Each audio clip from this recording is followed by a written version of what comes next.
All right, so we're going to talk about some general causes of the American Revolution.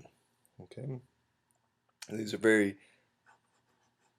general causes of the American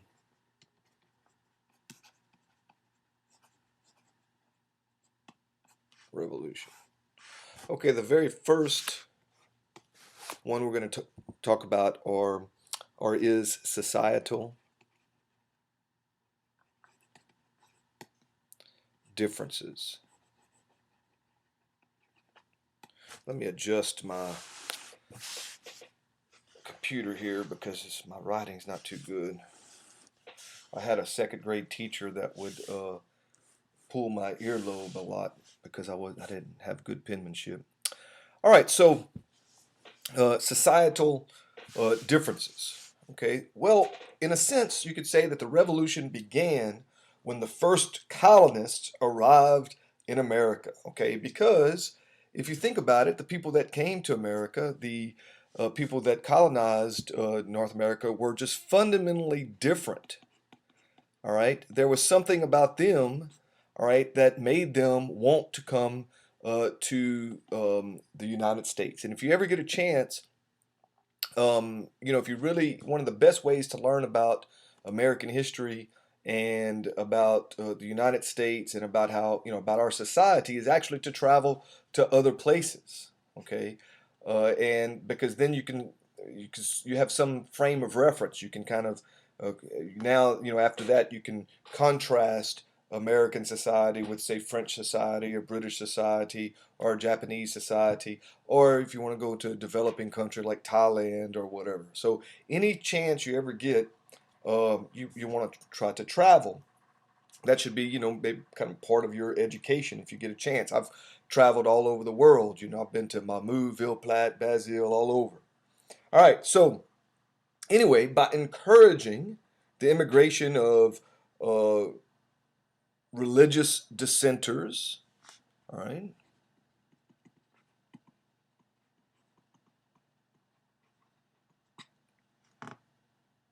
poor people, convicts, that's mostly my ancestors. They ended up settling in Allen Parish. Foreigners, and when I say foreigners, I mean people that were not English. Okay. These were people that were, fundamentally different than the average British, or to say average Brit. Okay. The societal differences between Americans and people in Britain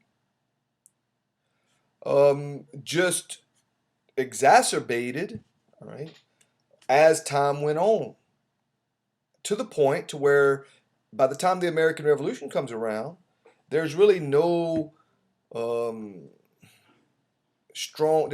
I guess this, some historians may debate this, but to some people, there wasn't as strong a connection to Great Britain as one might think. Now, again, some people might kind of debate that, and we may talk about that in a future lecture. Um, it also created this kind of difference in the way they looked at representation. Now, you all know that many people will say that the revolution, a big part of it was taxation without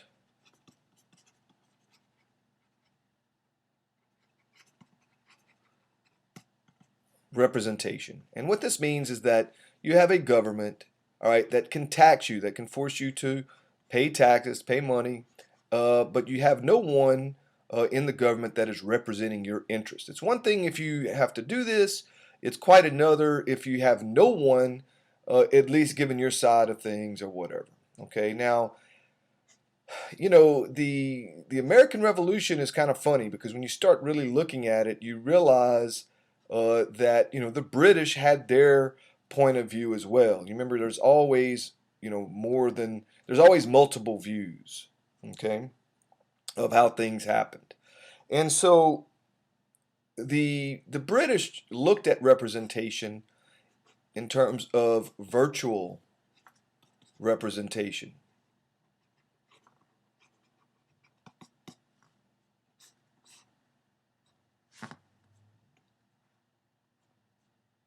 Whereas the Americans viewed representations in terms of geographic representation. Now, what do I mean by that? Now, when we talk about virtual representation, what the British believed is that, well, you didn't have to be from a certain area, where a person was to represent them. They believed you had certain interests, people that represented your interests. So if you were a fisherman, then you would have someone in Parliament that represented the interest of fishermen. Regardless of where they were from, you were probably, say, from New England, around Boston. You were a fisherman, and there was someone in Parliament that represented the interests of fishermen, regardless of where they were from. Whereas Americans believed that no, you needed someone that was from where you were from to really represent you. Okay, so that, when we talk about societal differences, as time went on, they also looked at, there were political differences as well. Okay. Now, another big reason, this was a huge, big reason, a huge reason for the American Revolution, and that was the new British revenue policy. Okay, I know my writing's not that good. I'm sorry. On here, I actually have decent handwriting sometimes. Okay, I'm gonna make it a little bit, try to make it a little bit better. All right. So the second general cause of the American Revolution that we're going to talk about was the new British revenue policy of the 1760s. Now you have to remember that the British won the French. I should capitalize this, even though it's just the French and Indian War. So the French and Indian War lasted from 1754 to 1763. And the British looked at this war as a war to protect the Americans from the French, the mean French. And the reason, one of the reasons that they really didn't like the French, among others, was that the French were mainly Catholic. But they were, they felt that the French were encroaching upon the 13 colonies, all right, and the British had to sort of, defend the colonies from the French. That's among many other reasons why they fought that war. That was one of them. I mean, there was a lot of other bigger reasons.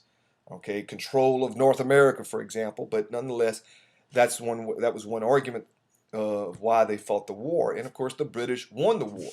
The Americans actually kind of started the war. It was George Washington, a very young George Washington, he was 21, 22, that started a skirmish at what the French called Fort Duquesne, which later became Fort Pitt, which later, of course, became Pittsburgh.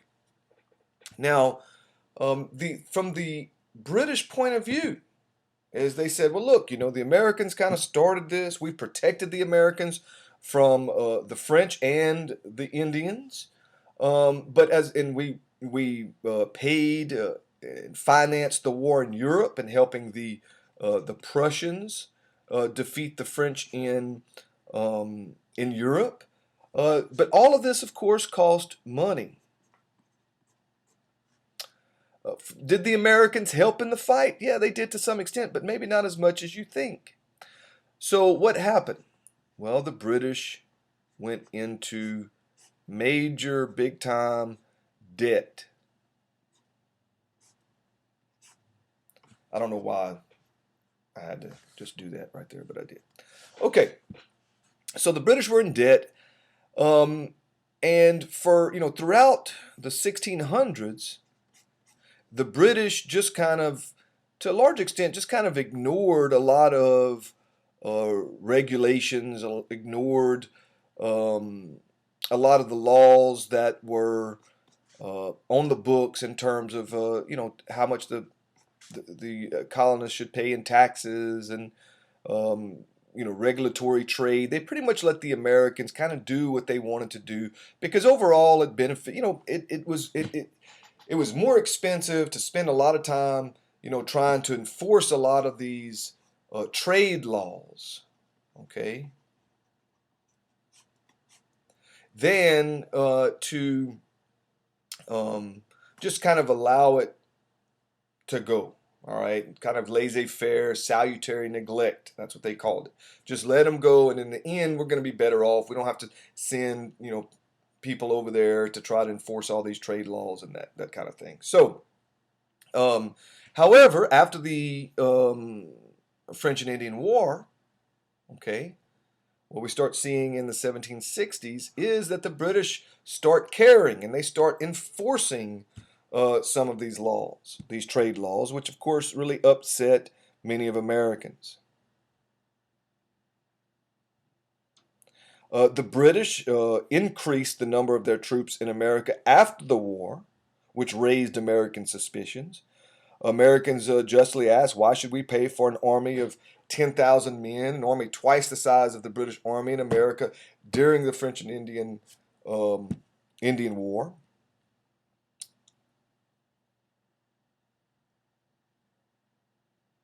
Americans began to wonder if the standing army that just remained there after the French and Indian War, that if that was intended to destroy American liberties.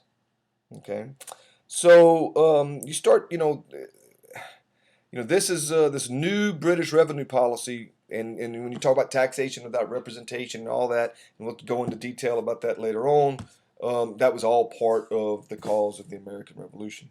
Another thing is that the British, for the most part, had very poor leadership at this time, and the Americans had very strong leadership. People like George Washington, all right. People like Patrick Henry, James Otis, and John Adams, and Samuel Adams. I mean, these guys were very well educated. They studied Greek, Roman, and English history in American and European colleges. History taught them to love liberty and to resist the first approaches of tyranny. Uh, Samuel Adams, who we'll talk about later on, added to this patriot cause, kind of like this, like sort of ruthless streak. So the Americans had very strong leadership, and the British had very, very poor um, leadership overall, and that made a big difference. Okay, so anyway, those are just some basic causes of the American Revolution.